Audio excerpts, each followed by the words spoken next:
everybody, and welcome to Mike Nierychlo online. That's me, sharing my love for people, definitely wine, food, and all things made passionately. Alright, today's show, I'm just going to step right into this. CupCake Vineyards, coming to us from south of the border, coming up from California. CupCake Vineyards, pretty large producer coming out of California, making kind of your everyday style wines. We've got a couple of wines from $15 bottles. I'm really curious to see these ones play out. Let's see if we find some epic value from them, or if we just see what happens. So the first one I'm getting into, this is the 2009 CupCake Vineyards Central Coast Chardonnay. Cute label there. Seen these ones in the liquor store. I think they're between 13 and 15 bucks. I'm really curious. American Chardonnay, American wines. Oh, forgot to mention Chardonnay, Cab Sav. Two very iconic grape varieties out of California as well. Kind of the grape varieties that put California on the map. It's a whole nother story. But I'm very curious of these wines. South of the border, you'd be looking at probably $6 or $7 a bottle. Up here, Canada, 15 bucks. We've got a few things with our liquor board and markup and taxes.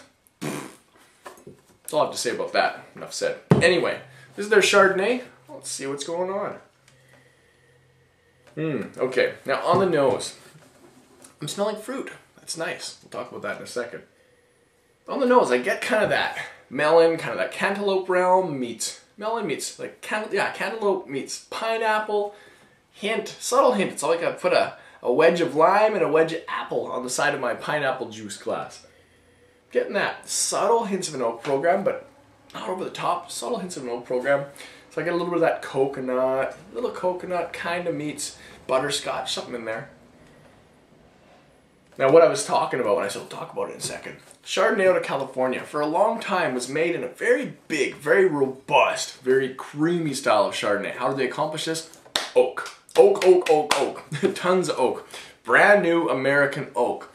They would age it in this brand new American oak, ferment it in this brand new American oak, store it in brand new American oak.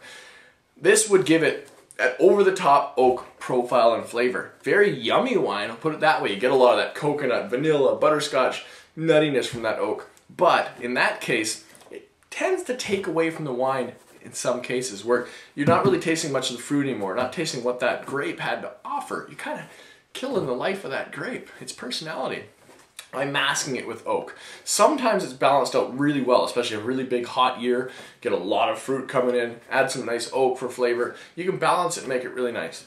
Personally, my style, I tend to like the French style of Chardonnay. Again, subjective opinion, personal opinion.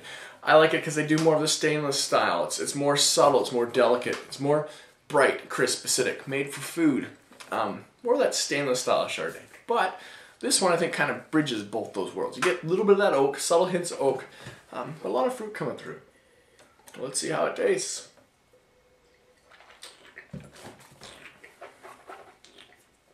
On the palate.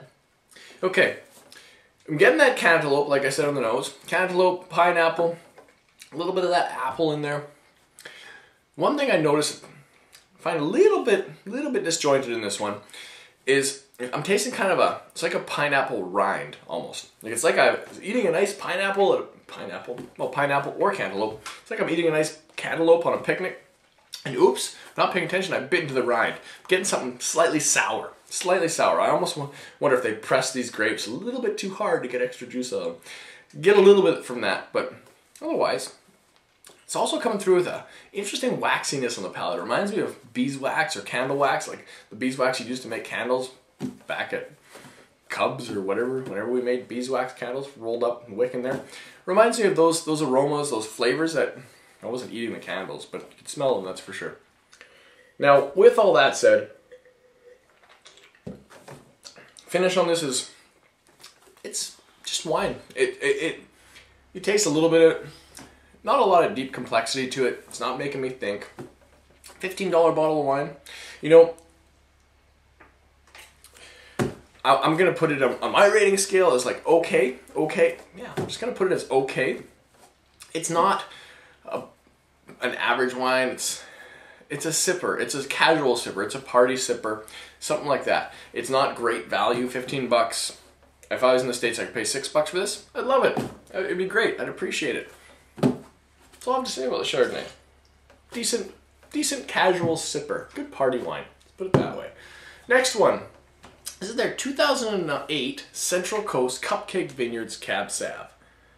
Now let's get right into this one. I'm going to give my glass a bit of a rinse here. Now Cab Sav, like I said, one of the other iconic grape varieties of down south, especially Napa Valley. Napa Valley has really embraced Cab Sav. It's pretty much what everybody makes down there. Now this Cab Sav, I was reading about it, it's mostly Cab Sav, but they got a little bit of Petite Sirah in here, a little bit of Merlot in here. Quick lesson for you. In the States, down south, the regulatory board, or whatever you want to call it, governing authority over wine, if the single varietal you're using, the majority of in that wine, can be up to 75% of that wine, and then you can call it a single varietal, like they're calling this Cab Sav. The other 25%, you can blend whatever you want in there as a spice. Now, my opinion, why wouldn't you? Why wouldn't you blend extra different grapes in there to make the wine a better wine? Better wine is always better. One thing I would appreciate, not for legal reasons, nothing like that, I don't really care for those reasons. I, as a wine nerd, just like to know what I'm tasting, what's in this bottle. So it'd be great if they disclosed it on the back. They've just got kind of their formal statement on the back here. That's fine too, whatever, it's wine. Enjoy it. That brings me to another point, talk about in a second as well. Talk about it right now. Cab Sav, Chardonnay, on the nose, I'm getting that, it's a simple Cab Sav. A little bit of kind of peppered meat in there though, which I find interesting. Yeah, peppered meat, a little bit of that green bell pepper, peppered meat, a little bit of, or a lot of that black cherry skin meets black currants. Now here's what I was about to say a second ago. Both of these wines, I haven't tasted this one yet, my assumptions are coming through my head. They're party wines, they're casual sippers. Now, here's a point I'd like to push, and I've said this to a lot of people. You know how we call the show wine depretentiosized? Well, one of my philosophies behind that, if I'm hanging out with friends, family, at a party, and someone hands me a glass of wine that's a simple sipper, a casual wine, doesn't make me think, it just tastes like wine, more or less. It's not foul, it's not rotten, not turned to vinegar, it's not bad wine, it's just not nerd level wine. Do I care? No, I don't care, because I'm hanging out with people I love. Life is about people. I love people. You should always be hanging out with people. If you can allow a glass of wine that doesn't give you the experience of a lifetime to take away from you hanging out with the people that you just want to chill out with, I'm sorry, but there's something wrong. Just enjoy that glass of wine. Something like this, let's pick on Yellowtail. If someone pours me a glass of Yellowtail at a party, I'm gonna love it. I'm gonna enjoy it because I'm hanging out with people I want to be with. I want to get to know the people more. I'm not gonna let the wine distract from that. Now, on the flip side of that, someone hands me an epic glass of wine. Of course, I'm gonna talk about it, love it. But don't allow what's in your glass to take away from your company, take away from the setting, take away from people. Just enjoy it. Have a great time. Of course, unless that wine's like a week old and sat on the counter, or it's gone foul.